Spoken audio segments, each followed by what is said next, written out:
The cabin had a smell that never changed: pine, dust, and a hint of mildew that lingered in the corners no matter how much I aired it out. It sat nestled in the Tennessee hills, a weathered relic of summers past, its wooden walls creaking under the weight of memory. I'd been coming here alone for years, ever since Bill's business trips turned into a permanent excuse to be anywhere but with me. At 67, I'd stopped asking when he'd come home, stopped wondering if he still saw me as anything more than a fixture in his life, like the old oak table in our kitchen back in Knoxville. The silence between us wasn't loud anymore. It was just there, a heavy thing I'd learned to carry. The cabin was my escape, a place where I could tend the garden, sip tea on the porch, and let the days stretch into something quiet, something mine. That summer, though, the quiet broke when Owen showed up.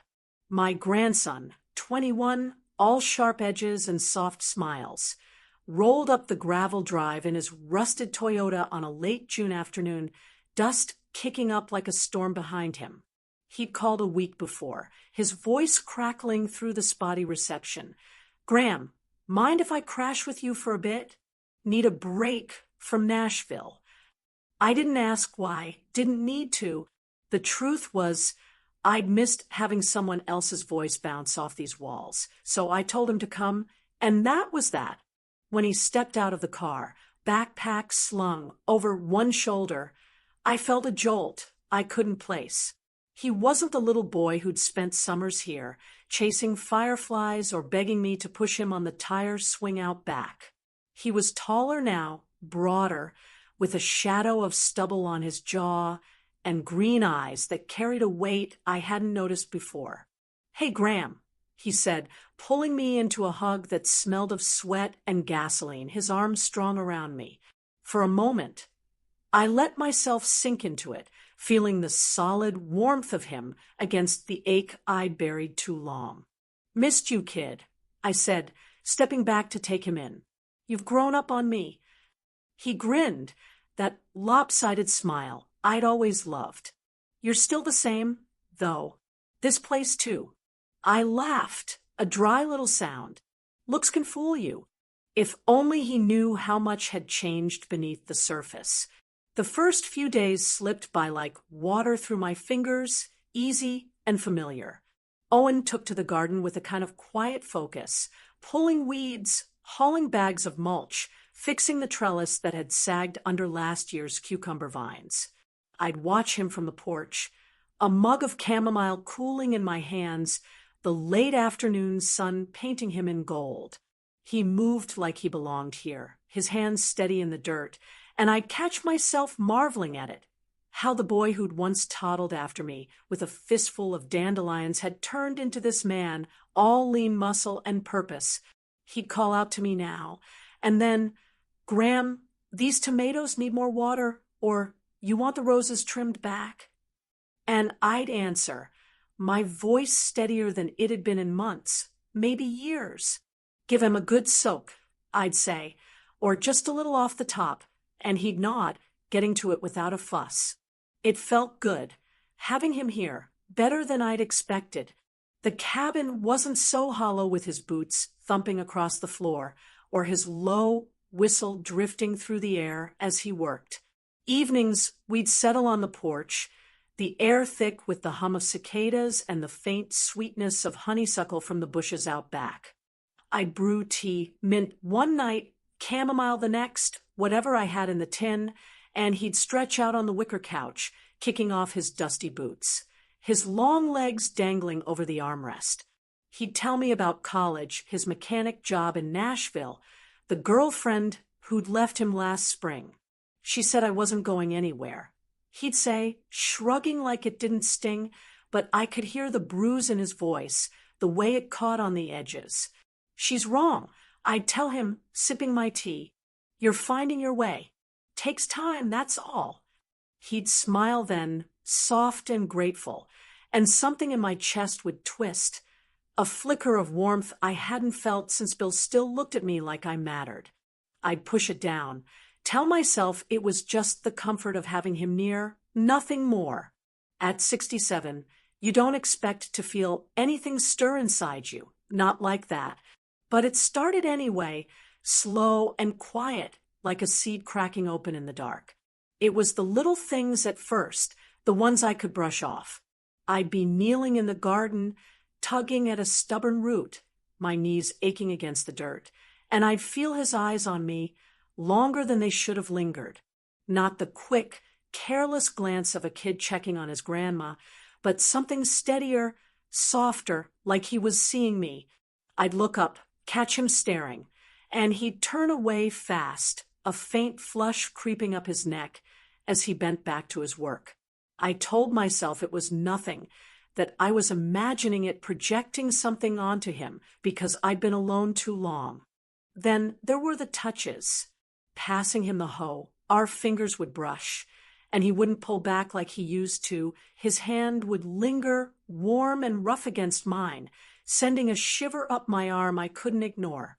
Once, as we hauled a bag of soil to the shed, he steadied me when I stumbled, his palm flat against my lower back. "Careful, Graham," he'd said, his voice low, and his hand stayed there a beat too long, heat seeping through my blouse. I'd muttered a thanks and stepped away, my pulse thudding in my ears, but the feel of him didn't fade.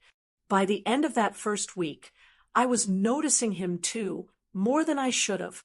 The way his t-shirt clung to his shoulders when he sweated through the afternoon, the way his hair fell into his eyes when he bent over the roses, the way his laugh rolled out deep and easy when I teased him about burning the toast one morning. I'd catch myself staring, then snap my eyes away, heat creeping up my cheeks like I was some schoolgirl instead of a woman with 67 years behind her. It was ridiculous. It was wrong.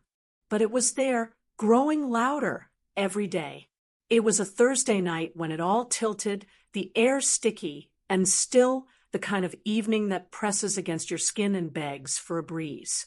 We'd spent the afternoon wrestling with the cucumber patch, the sun relentless until my shirt was damp and my hands ached from gripping the trowel. "Let's call it," I said, finally, wiping sweat from my brow with the back of my arm. "Tea time." He laughed, brushing dirt off his jeans as he straightened up. "You're the boss, Graham." We settled on the porch, the sky bruising into dusk, all purples and golds streaking across the horizon. I handed him a mug, mint tonight, and our fingers grazed again, his thumb brushing my knuckle deliberately this time. My breath hitched, but I covered it with a sip of tea, staring out at the trees like nothing had happened. He didn't say anything either, just leaned back, his arms stretched along the couch, close enough that I could feel the heat radiating off him. "Nice out here," he said after a while, his voice low, rough from the day's work. "Quiet." "Too quiet sometimes," I replied, the words slipping out before I could catch them. "Gets lonely when it's just me." He turned his head, his eyes catching mine in the dim light. "Not anymore, though." "Right." I swallowed, my throat dry despite the tea. "Right." The silence that followed wasn't empty. It was thick, charged with something I couldn't name. His gaze didn't waver, and for the first time, I let myself look back, really look. His face was sharp in the shadows, all angles and softness, those green eyes steady and searching like they could see straight through me. I felt a pull, deep and slow, like a current dragging me under, and I didn't know how to fight it. "You've been good to me, Graham," he said, softer now, his voice cutting through the hum of the night. "Always have. You're easy to be good to." I murmured, my voice trembling just enough to betray me. He smiled, a small, knowing thing, and shifted closer, his knee brushing mine under the quilt I'd draped over us. I didn't move away. Didn't want to. "I'm Mary, by the way," I said suddenly, the words tumbling out awkward and unnecessary, like I needed to remind us both who I was, not just Graham. He tilted his head, a flicker of amusement in his eyes. I know, Mary, he said, and the way he said my name, low, deliberate, sent a shiver down my spine. I've always known. The next morning, I woke with my heart racing, the memory of that moment clinging to me like dew on the grass. I tried to shake it off, busying myself with breakfast, eggs sizzling in the cast iron skillet, toast browning in the old oven, but every sound felt sharper, every glance at him heavier. He wandered in, hair mussed from sleep, wearing a faded gray t-shirt that hugged his shoulders just right, his bare feet silent on the wood floor. "Smells good," he said, leaning against the counter, too close and not close enough. "Sit," I told him, sliding a plate his way. "You worked hard yesterday." "So did you," he said, his eyes flicking over me. My loose blouse, my gray hair pinned back with a clip that had seen better days. "You don't slow down, do you?" "Gotta keep up with you." I teased, but my voice caught, and he grinned like he'd heard it, like he knew. That day we tackled the shed, sorting rusted tools, stacking firewood, the air thick with dust and the sharp scent of old wood. He'd hand me a hammer or a rake, and each time his fingers lingered, warm, calloused, grounding me in a way I hadn't felt since Bill still touched me with care. Once as I reached for a shovel, he caught my wrist when I stumbled over a loose board, his grip firm and steady. "Careful, Mary," he said, his breath close enough to stir the hair at my temple, his voice wrapping around my name like it belonged there. "Thanks," I whispered, my pulse thudding loud in my ears. He didn't let go right away, his hand sliding down my arm, slow and deliberate, leaving a trail of heat I could still feel minutes later. By evening, I was unraveling. We sat on the porch again, tea forgotten as the stars blinked awake above us. He was beside me, closer than the night before, his arm resting along the back of the couch, his fingers brushing my shoulder through the thin cotton of my shirt. I could feel every inch of him, the warmth, the weight, the quiet strength, and it scared me how much I didn't want him to move. "Owen," I said, my voice barely above a whisper. "What's happening here?" He turned to me, his face half lit by the porch light, shadows dancing across his jaw. "I don't know," he admitted, raw and honest, his voice rough with something I couldn't place. "But I feel it too. I should have pulled away then. Should have stood up, gone inside, locked the door on whatever this was before it swallowed me whole. But I didn't." I leaned into him, just enough to feel his breath against my cheek, and when he tilted his head, his lips brushed mine, soft, tentative, like a question I didn't know I'd been waiting to answer. The kiss was brief, a flicker of heat that left me dizzy, my hands trembling as they found his chest, pressing against the steady thud of his heartbeat. He pulled back first, his eyes wide, searching mine. "Graham, Mary," he corrected himself, his voice rough and unsteady. "I didn't mean to—" "Don't!" I cut him off, my fingers curling into his shirt, anchoring me to him. "Don't say that." He exhaled, shaky, and rested his forehead against mine, his breath warm on my skin. "I've been thinking about you," he murmured, so quiet it was almost lost to the night. "More than I should." I closed my eyes, letting his words sink in, letting the truth of them burn through me. "Me too," I confessed, my voice so faint I wasn't sure he'd hear. But he did.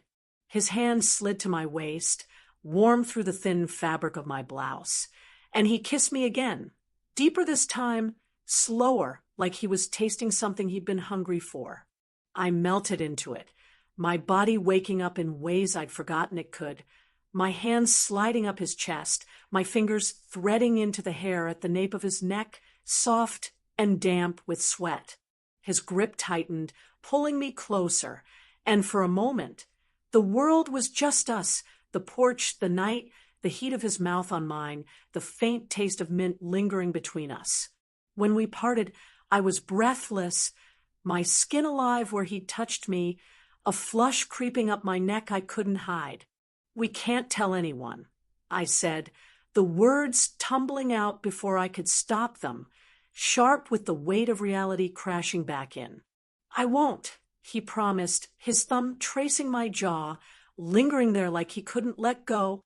"This is ours." The days after were a blur of stolen glances and quiet touches, his hand brushing mine as we worked the garden, his arm grazing my back when he passed me in the kitchen, his shoulder pressing against mine when we sat too close on the couch. We didn't talk about it, didn't name it, but it was there, simmering beneath every moment, a secret threading through the air like smoke. Bill called once, his voice distant through the static, asking about the cabin like it was an afterthought, like I was an afterthought. I barely listened, my eyes on Owen as he chopped wood outside, his shirt clinging to his back with sweat, his arms flexing with each swing of the axe. One afternoon, we took a break by the creek out back, the water glinting under the midday sun. I kicked off my sandals, dipping my toes in the cool current, while he sprawled on the bank beside me, peeling off his shirt to let the breeze dry his skin. I tried not to look, tried not to notice the lines of his chest, the way his muscles shifted when he stretched, but my eyes betrayed me lingering too long. He caught me staring, a slow grin spreading across his face. "What?" he asked, teasing, but there was heat in his voice. "Nothing," I lied, turning back to the water, my cheeks burning. "Just thinking." "About what?" He sat up, leaning closer, his shoulder brushing mine. I didn't answer, just shook my head, but he didn't push. Instead, he reached over, his hand resting on my knee, warm and steady, and I let it stay there, the weight of it grounding me even as it set my pulse racing. One night, a storm rolled in, sudden and fierce, the sky splitting open with thunder and rain that pounded the cabin's tin roof like gunfire. The power flickered out, plunging us into darkness, and we scrambled for candles, laughing as we bumped into each other in the cramped kitchen. "Here," he said, striking a match, the flame flaring to life between us, casting his face in a warm, flickering glow. We settled on the couch, a quilt draped over us, the candles lined up on the coffee table throwing shadows across the walls. His leg pressed against mine, his arm slung along the backrest, fingers brushing my shoulder again. "You okay?" he asked, his voice soft in the dark, cutting through the roar of the storm outside. "Yeah," I lied, my heart pounding too loud to ignore, my skin prickling where he touched me. His hand found mine under the quilt, fingers lacing through mine, and I didn't pull away, couldn't, even if I'd wanted to. "Mary," he said, turning to me, the candlelight dancing in his eyes, turning them a deeper green. "I don't know what this is, but I don't want it to stop." I looked at him, really looked, and saw not just the boy I'd raised, the one who'd clung to my hand during thunderstorms like this, but the man he'd become, the one who'd brought me back to life when I hadn't even known I'd faded. "Neither do I whispered, and when he kissed me again, it was like the storm outside had found its way in, wild, unstoppable, crashing through every wall I'd built. His lips were warm, insistent, his hand sliding up my arm to cup my face, his thumb brushing my cheek as he deepened the kiss. I leaned into him, my hands finding his chest again, feeling the rapid thud of his heart under my palms, matching mine. The quilt slipped to the floor, forgotten, as he pulled me closer, his fingers tangling in my hair, loosening the clip until it fell free, gray strands spilling over my shoulders. "You're beautiful," he murmured against my mouth, and I laughed, a shaky, disbelieving sound, because no one had said that to me in decades. "Don't lie," I said, but he shook his head, kissing me again, softer this time, like he meant it. The weeks stretched on, each day a thread in something fragile and real. We never crossed the line beyond those kisses, those touches, Never let it spill over into something we couldn't take back. But the weight of it stayed with me, warm and heavy, a secret I carried in my bones. We'd work the garden side by side, his shoulder brushing mine as we knelt in the dirt, and I'd feel it, the pull, the ache, the quiet thrill of knowing he wanted me to. At night, we'd sit on the porch, his hand resting on my thigh under the quilt, his thumb tracing slow circles that made my breath catch. And I'd wonder how I'd lived so long without this. Bill came up once, a weekend visit, that felt like an intrusion. He barely noticed Owen, barely noticed me, spending most of his time on the phone with clients while I cooked dinner, and Owen chopped wood out back. When he left, kissing my cheek absently before climbing into his truck, I felt nothing, just relief as his taillights faded down the drive. Owen came in after, sweaty and quiet, and when he hugged me, his arms tight around my waist, his chin resting on my head, I felt everything. August came too fast, the days shortening, the air cooling as summer slipped away. Owen had to go back to Nashville, classes starting, his job waiting, and I dreaded it, the thought of the cabin empty again, the silence creeping back in. The night before he left, we sat by the creek one last time, the water dark and still under a crescent moon. He took my hand, his fingers threading through mine, and said, "I'll be back, Mary, soon as I can." "I'll hold you to that," I said, squeezing his hand, my voice thick with everything I couldn't say. He hugged me then, tight and fierce, his lips brushing my forehead, lingering there like a promise. "You've given me something I didn't know I needed," he murmured, and I nodded against his chest, unable to speak.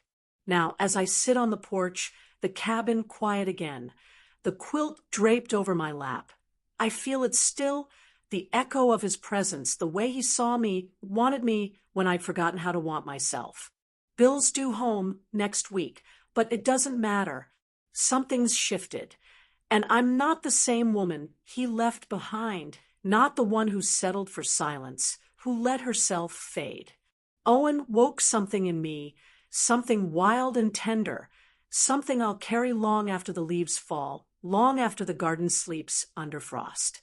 I close my eyes, the memory of his touch warm against my skin, and for the first time in years, I feel alive. The porch creaked as I shifted, the quilt slipping down my knees, its edges frayed. The cabin was quiet again, too quiet since Owen left 3 days ago, his Toyota's dust long settled. I could still feel him, his laugh in the kitchen, his warmth beside me. Bill came home yesterday, grunting a greeting, oblivious as he scrolled his phone through dinner.